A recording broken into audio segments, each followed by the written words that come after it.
శనారం ఆయితారం పూట దుర్గం చెరువు తీగల బ్రిడ్జి మీదకి పబ్లిక్ బగ్గొస్తారబ్బా.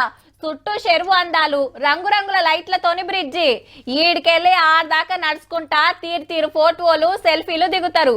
అటు కిందికి దిగితే చెరువులో మంచిగా బోటు షికారీ చేయొచ్చు, తీరొక్క తిండి రుచి చూడొచ్చు.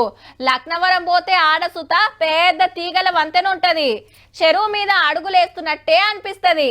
ఇది అంతకు మించి మంచిగా చూడండి. సీఎం స్టాలిన్ సార్ నడుస్తున్నది గాజు వంతెన మీద. కిందికి చూస్తే క్లియర్గా నీళ్లు కనబడుతున్నాయి. తమిళనాడు రాష్ట్రం కన్యాకుమారిలో వివేకానంద మండపంకెళ్లి తిరువల్లూరు ఇగ్రాల నడుమ 77 మీటర్ల పొడవు 10 మీటర్ల ఎడల్పు తోటి 37 కోట్లు ఖర్చు పెట్టి గాజు వంతెన కట్టించింది సర్కార్.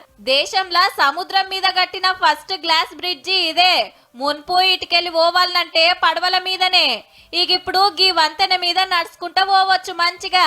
చుట్టూ సముద్రం, మీదంగా గాజు వంతెన, నీళ్ల మీద నడుస్తున్నట్టే అనిపిస్తుండొచ్చు. కన్యాకుమారిలో ఇదో పెద్ద టూరిస్ట్ జాగా. పబ్లిక్ బగ్గా పోయేస్తుంటారు. బ్రిడ్జి చూస్తానికి ఇప్పుడు ఇంకింత పెరుగుతుండొచ్చు.